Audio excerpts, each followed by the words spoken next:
China's growing military pressure is raising questions over whether it is effectively forcing the Philippines Army chief into retirement, with critics wondering if Beijing's shadow now reaches deep into Manila's senior ranks.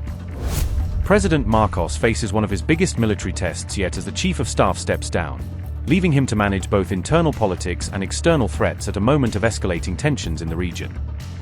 With the top post suddenly opening up, many are asking who will now lead Manila's military against Beijing, and whether the new leadership will take a harder line or pursue a more cautious stance in the South China Sea. The South China Sea crisis continues to loom over the Philippines' top brass, as repeated confrontations with Chinese forces raise the stakes for whoever takes charge of the armed forces next. Even as its top general retires, the Philippine Army is vowing there will be no vacuum, insisting that command continuity and operational readiness will be maintained while new leadership is installed. As China continues patrolling waters claimed by Manila, a sensitive military transition at the very top of the chain of command has moved into the spotlight, sharpening concerns about how the Philippines will manage external pressure during a leadership change. The Chief of the Armed Forces of the Philippines is set to retire after reaching the legal 3-year limit in the post, meaning the handover is driven by statutory rules rather than an abrupt political purge. General Romeo Brawner Jr. is due to step down just as tensions in the South China Sea remain high, adding a layer of uncertainty as the country confronts repeated run-ins with Chinese vessels. Because Brawner is legally limited to 3 years as chief, he is scheduled to retire on July 21st, ending a tenure defined by both external confrontation and delicate civil-military balancing. He has been widely praised for maintaining the military's chain of command under intense political and strategic pressure, helping keep the institution steady despite sharp debates over how to respond to Beijing. Philippines military officials insist there will be no leadership vacuum during the transition, stressing that contingency plans and succession arrangements are already in place. Senior officers have said leadership continuity is assured as General Brawner retires, emphasizing that operations and strategic priorities will carry on without disruption.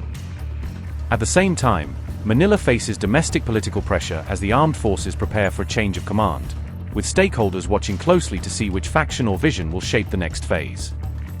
The appointment of a new chief of staff rests solely with President Ferdinand Marcos Jr., giving him decisive influence over the military's posture toward China and internal security.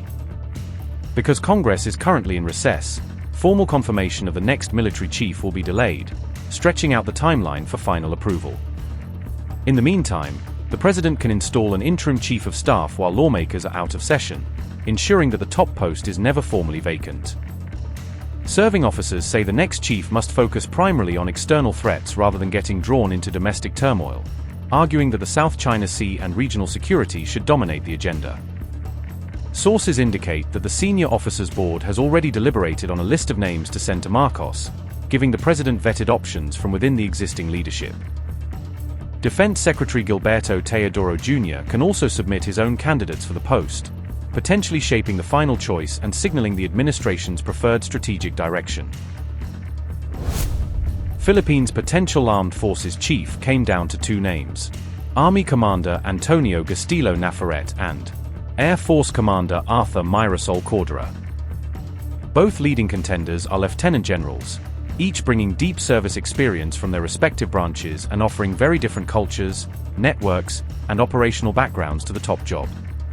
Marcos Jr. could, in theory, even pick a colonel for the role, but reports warn that such a move might stir unrest in the ranks, as many officers would see it as bypassing established seniority norms and undermining institutional cohesion. The 24-member commission must eventually confirm top officers once the new 21st Congress formally organizes itself, meaning any appointment will need political as well as military backing to become fully consolidated. This gap between nomination and confirmation comes just as Manila faces 2 major military tests, heightening concern that any prolonged uncertainty at the top could complicate crisis management. First, Chinese naval moves in disputed waters are testing the Philippines' deterrence posture and maritime claims, forcing the armed forces to show resolve without provoking uncontrolled escalation. Second, growing pressure from retired officers has threatened to politicize the chain of command, as veterans publicly lobby and criticize, raising fears that internal debates could spill into open factionalism within the forces.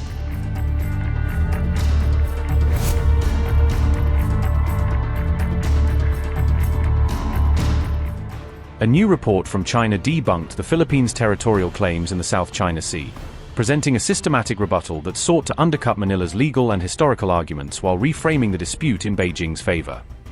The China Institute for Marine Affairs released the report, Reuters reported on July 8, an announcement that was quickly circulated through government channels and picked up by regional media as part of a coordinated information push.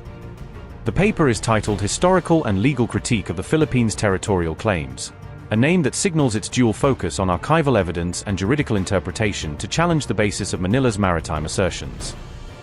The report reviewed how the Philippines' territorial boundaries were formed and later expanded, walking through colonial-era agreements, post-war arrangements, and subsequent diplomatic developments to argue that Manila's present claims exceed earlier precedents. The report said Manila tried to push territorial limits beyond earlier treaty borders, alleging that modern Filipino interpretations selectively reinterpret historical documents and legal instruments to justify broader maritime entitlements. The report concludes that the Philippines attempt to break through the territorial limits defined by a series of treaties with legal force and to extend its territory to Huangyang Dao and certain maritime features of the Nansha Qundao lacks historical evidence, manifestly contravenes the rules of international law concerning the acquisition of territory, and is devoid of historical and legal foundation. The Philippines' territorial expansion attempts undermine the international legal system and pose a threat to regional peace and stability, as well as the post-war order arrangement. The full text of the report can be viewed and downloaded from the official media platforms of the Ministry of Natural Resources and the website of the China Institute for Marine Affairs. The Philippines' claims over Huangyang Dao and Nansha features distort history, the paper argued, asserting that Manila's narrative selectively interprets events and documents to create a broader territorial picture that, in the author's view, does not withstand close archival scrutiny. Chinese researchers claim those historical sources have little legal probative value, arguing that many cited records are anecdotal, contextually ambiguous, or irrelevant to modern legal standards and therefore should not form the basis for expansive maritime entitlements. The report concludes expansion attempts contravene international rules on territory acquisition, maintaining that unilateral moves to extend sovereignty or maritime zones run counter to established treaty norms and customary principles governing territorial change. Beijing's position is that treaties with legal force set clear limits that Manila cannot exceed, and the paper repeatedly emphasizes binding agreements and historical boundary settlements as constraining frameworks that, in China's view, invalidate recent Philippine claims. The Chinese report seeks to undercut the Philippines' South China Sea legal narrative, aiming to shift the debate from military posturing to documentary and juridical contestation in hopes of weakening Manila's diplomatic leverage. This report from China gained significance in the wake of China's claims on Taiwan, because attempts to solidify maritime justifications dovetail with broader efforts to assert control over adjacent waters as cross-strait tensions rise. Remember, Beijing views Taiwan as part of China and lays claim to waters around the territory, a stance that frames regional maritime disputes within Beijing's larger sovereignty and reunification narrative. Speculation of an impending Taiwan invasion has increased since Trump's trip to China in May, with some observers linking heightened military and legal signaling to the diplomatic exchanges and strategic messaging surrounding that visit. Xi Jinping openly warned the US against interfering over Taiwan, warning of a conflict, language meant to deter external intervention by tying escalatory consequences to perceived interference in what Beijing regards as an internal matter.